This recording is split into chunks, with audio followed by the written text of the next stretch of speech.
My name's Daniel Fraser, and this is my tutorial on how to create your own name in 3D Pokemon style letters. So I'm going to write my name in Pokemon 3D letters, and first I'm starting with an Illustrator file where I drew the letters with the pen tool. So all I need to do is create the last letter of my name, and I just use the reference of Pokemon style to make my own letters in the same kind of way.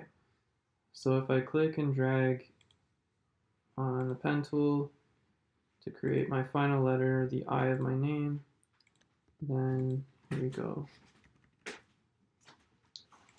And so you want to create the inner shape and then the outer shape as well. So click the pen tool and then click, click, click, click. And then you can adjust it by just clicking on the points and moving around the arrow keys. And there we go.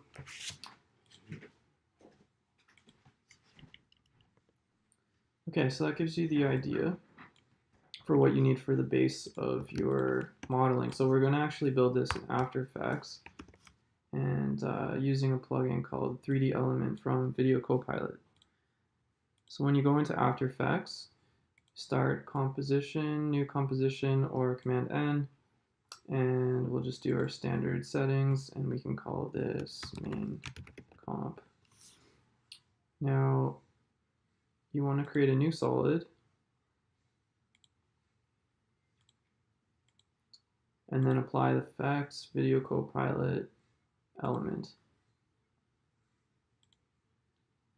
So before we get into the plugin, we want to actually create some other layers where we're going to copy and paste our curves that we made in Illustrator and put them right into After Effects.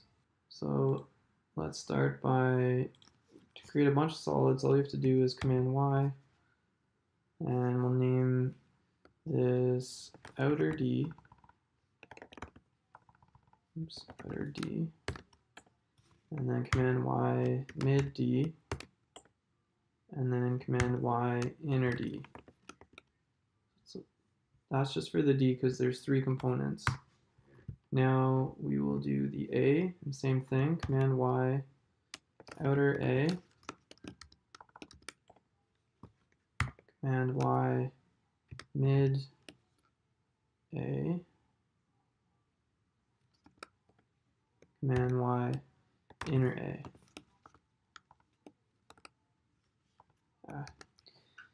Okay, now for the N, it's just 2 layers. We've got your outer N and inner N.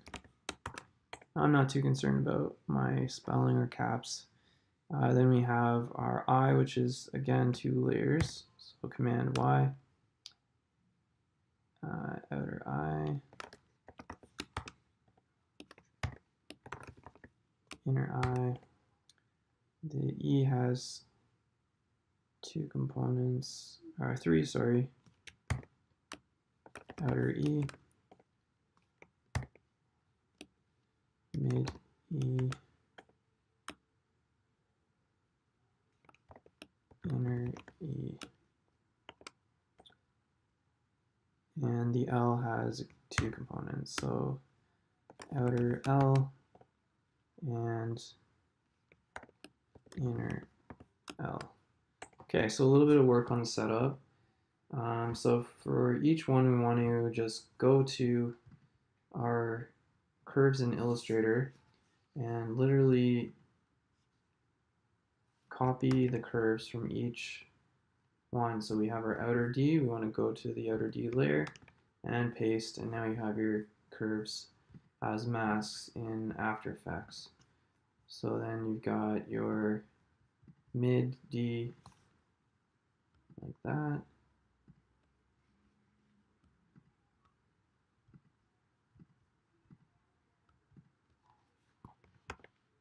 And then After Effects and go to your inner D, or your mid D, sorry. And then you've got your inner D, so let's just grab these. Oops, there we go.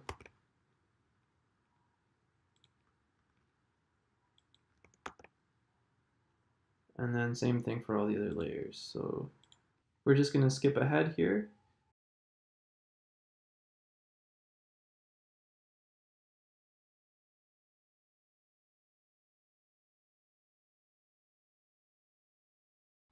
And okay, so that's the setup.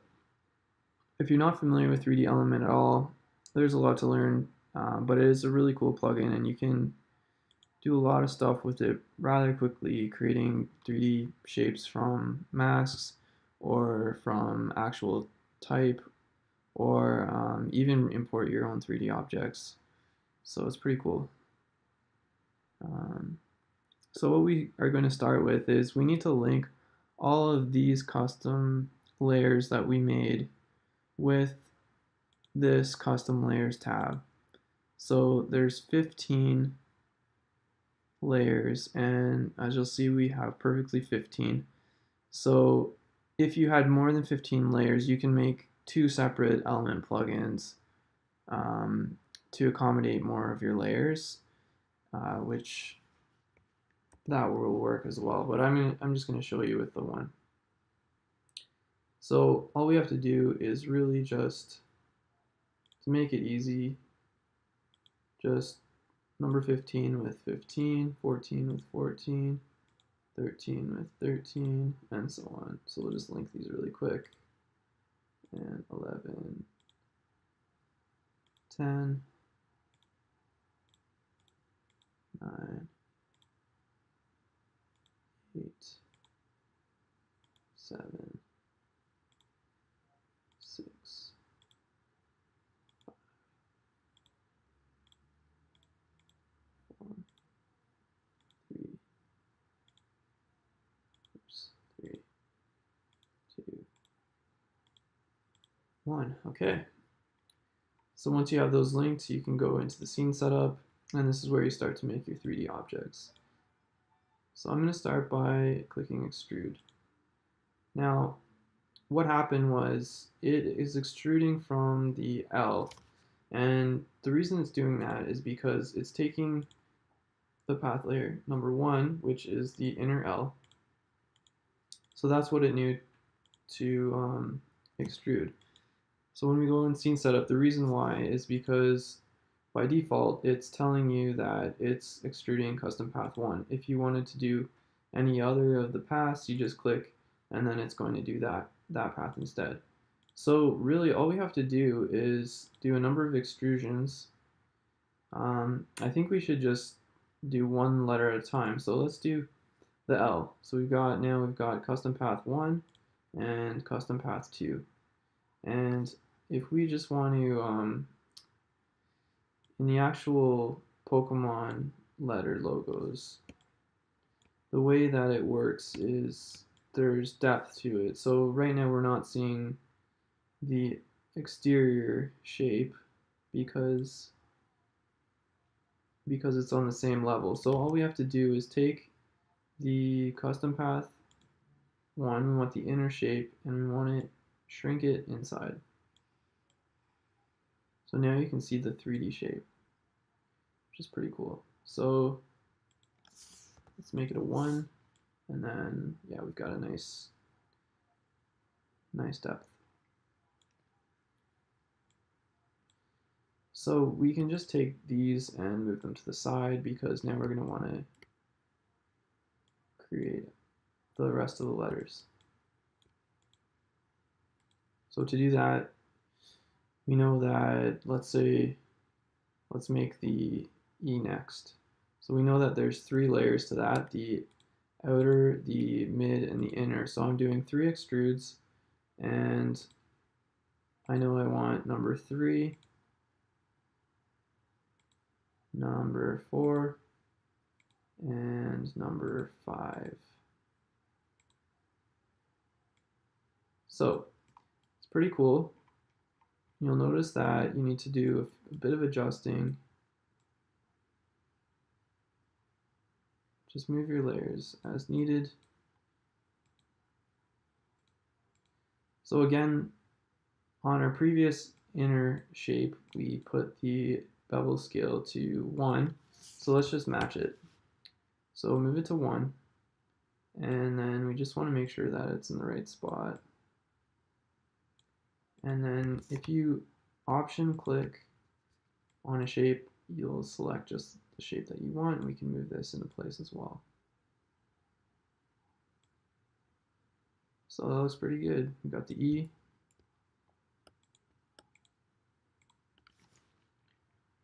Now we can move this to the side as well. You can always touch things up later.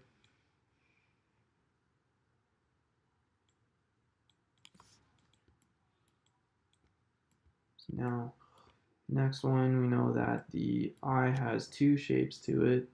So I'm just going to click extrude, extrude, and we want custom path where we left off is 6, I believe, and 7. And then take the inner shape, you know that you have the inner eye, and same thing, bevel scale to 1, and there we go. And we can select these, that was an easy one, and just move it to the side. I'm just going to skip ahead.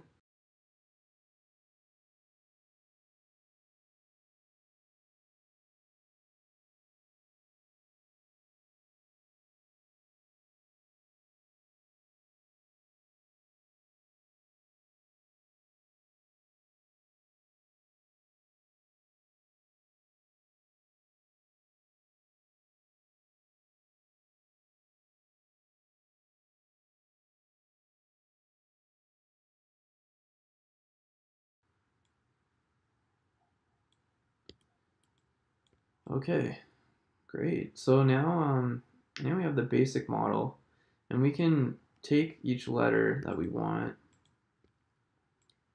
and we can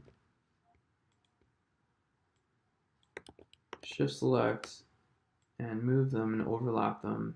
If you'll notice, if you use the Pokemon logo as an actual reference, you'll notice that they overlap and they also rotate slightly. So you can kind of add some character that way, not make it so flat. These last ones, the D will move back. Generally, the vowels seem to pop a bit forward, so that's kind of a nice effect. Maybe rotate the letters. You might notice that there's a couple things going on here actually. One is that the inner D isn't quite placed in the nice spot. So okay, that's better. And move this up just a touch. That's better. Move it over just a bit. Okay, that's looking better. And maybe you'll notice the quality is not as the best that you want. So if you go in and you click on your shape, you'll see the path resolution. You can change it from high to ultra or extreme, and you'll get a better looking shape for your round corners. Or I should say your rounded edges. There we go.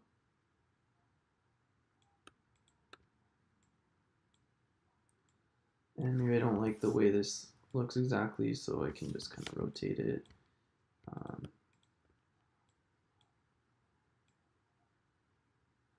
Push it out a little bit. Actually, yeah, maybe just a bit. I want the E to stand out the most. So that's a nice overlap.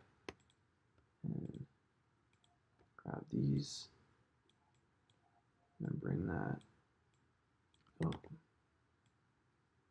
what's going on here?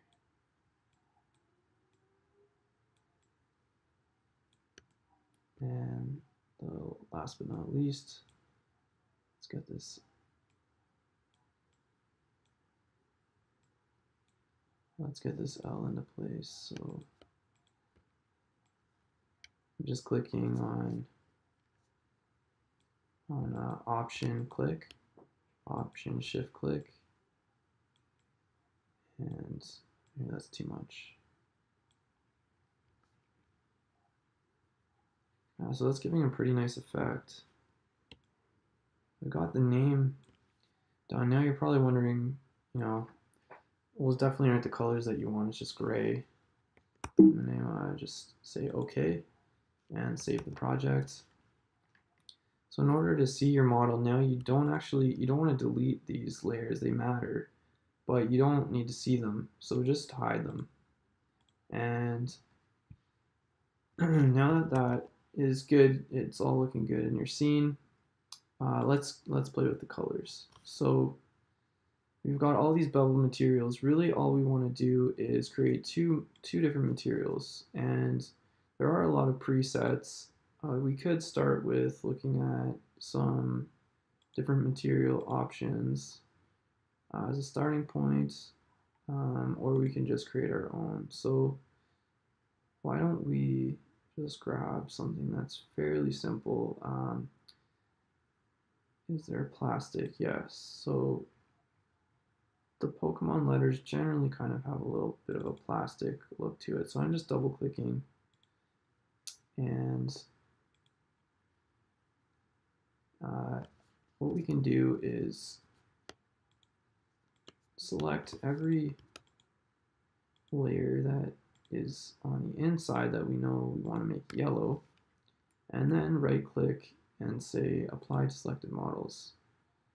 Now this one, that outer layer that I selected by mistake, we can just return it back.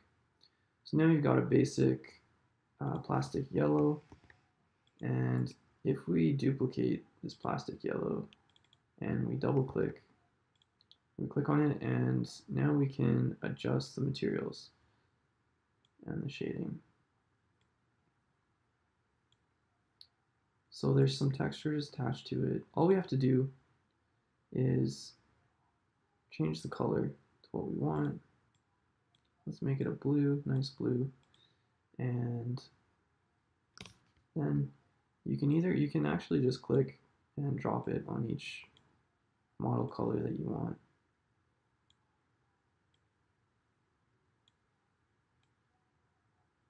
If you have a lot of models, it's a bit slower. That's why you can also just select each one and then drop. Okay, so not bad.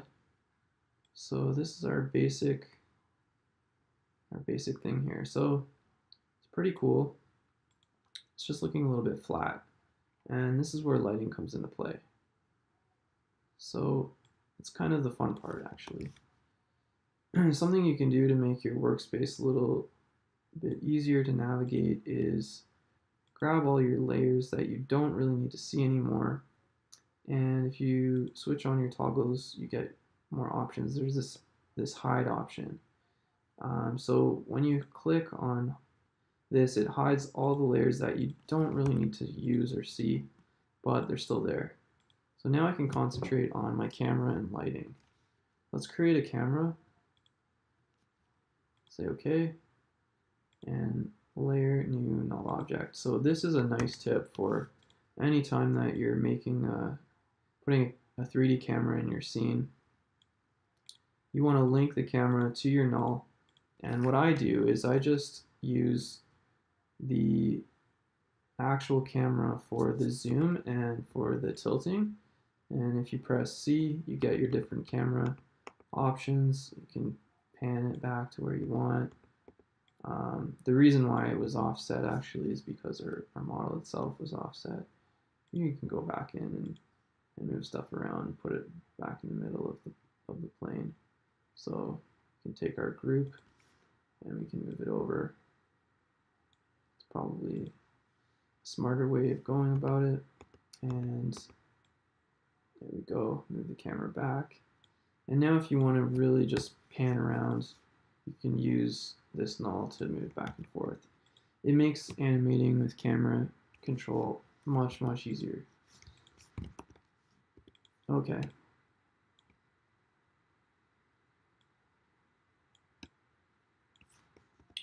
So let's just start by creating one light.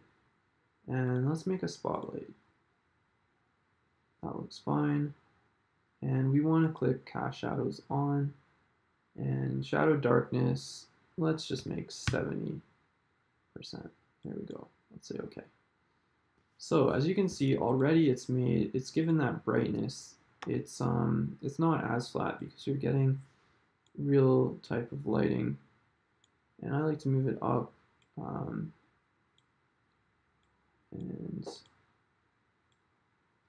there we go. That's a bit of a nicer look. So in the actual Pokemon logo, you'll notice that there's not just the lighting, there's shadows. To get your shadows on your models to show up, you need to, in Element, you need to click on the render settings. Go to shadows and enable. That gives you some basic shadowing. You also need to click on ambient occlusion and enable. And you'll see the difference there too. So I want a little bit of a more dramatic angle.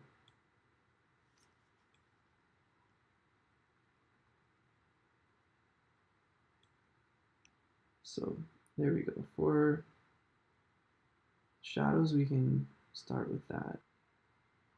Now the shadows are looking a little bit rough, and all that is because the dramatic angle, the shadow maps aren't high enough resolution for that type of angle. So if we change it to a higher shadow map resolution, now you'll get your clean, sharp shadows. Let's just move this. Maybe it's a little bit too dramatic. I like to sometimes take off the layer controls so I don't have the lights blocking view of my model. So it's pretty cool. There's a few more things you can do with it. So one of it's the reflection. 3D Element comes with some pretty cool preset reflection things you can do. You've got your reflection settings. If you rotate the physical rotate environment, that's the actual reflection map, and you can kind of see now you're getting a little bit of a edge light or some different effects on there. You can also add more lights to your scene. In this case, I want to go layer new light. Let's create some point lights, and we don't want shadows in this case. We just want to create a little bit, some smaller areas of light. So in the settings, let's make the intensity small, and we're going to need to see our layer controls again. And let's just move the light to certain spots.